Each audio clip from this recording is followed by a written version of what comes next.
And it's probably because of the whole separation of church and state mess that's been pushed. And there is a separation of church and state, but not what people think. The separation of church and state was to keep the government out of the church. To keep the government out of the church. Not to keep the church out of the government. And you see, for me, regardless of whichever way it goes, if the president gets reelected or there's a new president, it doesn't change one thing for me. It changes absolutely nothing. I'm still on point, on focus, because I understand what the problem is. The problem is not the president. The problem is a system that's broken and has been for a long, long time. So I didn't drink the Kool-Aid. I didn't drink any Kool-Aid. Okay.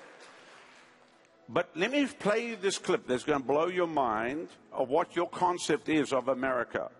Because many people, even in this room today, and many watching my way television, you didn't even know this.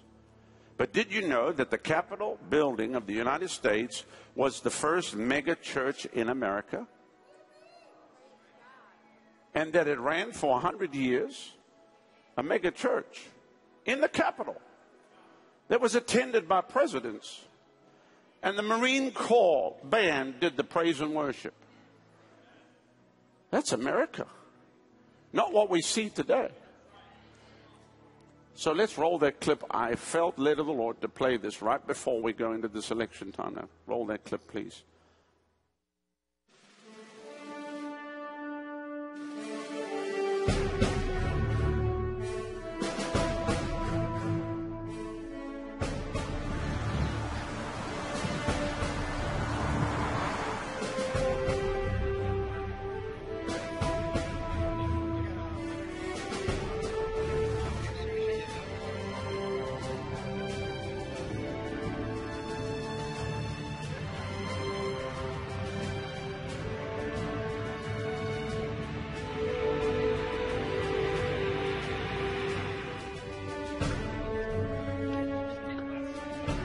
This is a copy of what the first Bible printed in English in America looked like. This Bible was printed by the U.S. Congress in 1782. In the records, it says that this Bible was, quote, a neat edition of the Holy Scriptures for the use of our schools, end quote. So the first Bible printed in America in English was printed by Congress for the use of our schools. It's worse than that. In the front of the cover, it says that Congress resolved the United States and Congress assembled recommend this edition of the Bible to the inhabitants of the United States. So the first Bible printed in English in America was done by the guys who signed the documents, endorsed by Congress, and done for the use of schools. And we're going to be told that they don't want any kind of religion and education. They don't want voluntary prayer. No, it doesn't make sense. This document by itself is fairly significant. But in 1830, Congress commissioned these four paintings over here to recapture what the official record said was the Christian history of the United States. So in these four paintings you have really a span of several hundred years. If I take you through them chronologically, the first is back there, Columbus, landing in the Western world in 1492. They got out, they knelt down, they had a prayer service. You see the cross they have. They named the land where they had landed San Salvador, meaning Holy Savior, which tells you something of the thinking that was going on then. You come back over my shoulder here. This is the baptism of Pocahontas in Jamestown, and this was in 1613. Over here, the fourth painting is 1620. This is the embarkation of the Pilgrims coming to America. You see them gathered around the Bible there. You see the prayer meeting they're having. Now, if you just take those four paintings right there, those four paintings in this great secular hall of government, those four paintings represent two prayer meetings, a Bible study, and a baptism, which is not bad for a secular building. As a matter of fact, you're standing in what in 1857 was the largest church in the United States. It's the U.S. Capitol. Back on December the 4th of 1800, members of Congress, members of the Senate, Thomas Jefferson was over the Senate. You had John Trumbull over the House. They decided that on Sundays we would turn the Capitol building into a church building. And starting on Sunday, we started having services in the Capitol. Now, 6 weeks after that, Thomas Jefferson became President of the United States.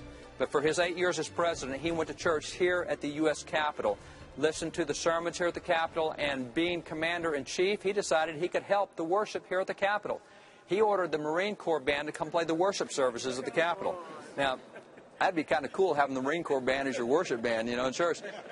That church went for the better part of a century, and by 1857 there were 2,000 people a week that went to church in the hall of the House of Representatives.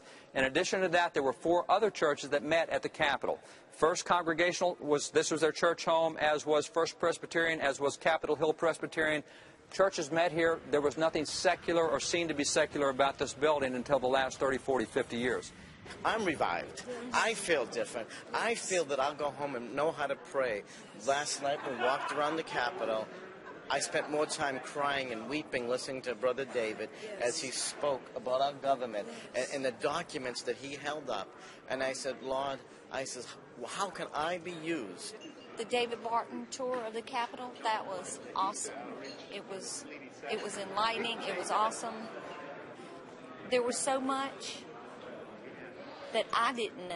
It opened up our eyes where the media will only give you one side, but we got to see what America was built on. And even though we knew it, we got to see in depth. And just the information that he gave us, it blew my mind. Though I've lived in the general area for over 20 years now, I'd never been inside the Capitol before. I'm within 2.5 hours of the Capitol.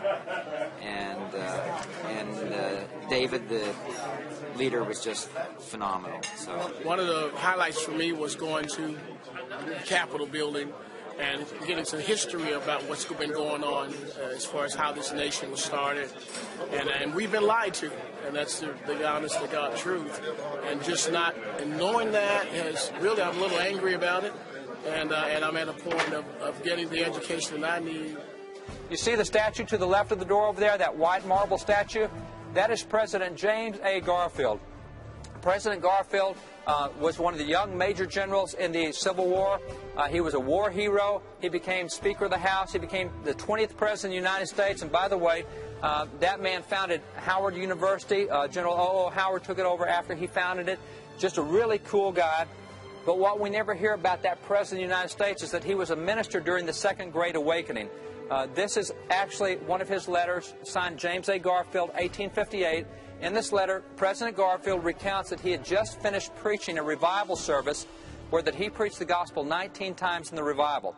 He says as a result of his preaching, he said that 34 folks came to Christ and he baptized 31 of them. Now, that doesn't seem like a typical presidential activity today. That's what we used to do with presidents in the past.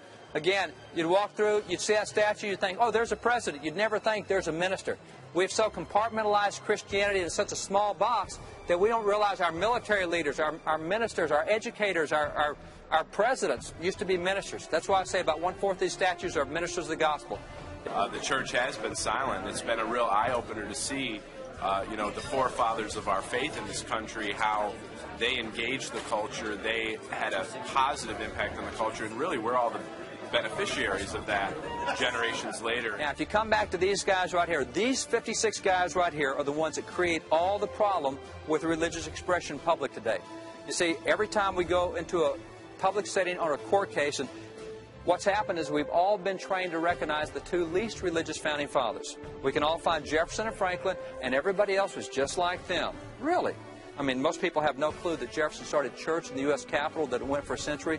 Most people have no clue that Thomas Jefferson in 1803 negotiated a treaty with the Kaskaskia Indians in which Jefferson put federal funds to pay for missionaries to go evangelize the Indians and gave federal funds so that after they were converted, we build them churches in which to worship. And that's our least religious founding father, okay, which tells you something about the others. Out of the 56 guys who signed the Declaration, you have 29 who held seminary or Bible school degrees. My first visit to FRC was that of going through the Capitol tour with David Barton. And that changed my life, because in that tour, we learned and found out things about this nation and the founding of this nation that are wholly and strictly Christian from the Bible. And you need to know that. You need to hear about that. So I encourage you, make FRC a destination. The Family Research Council has given us pastors a voice that goes way beyond our pulpits.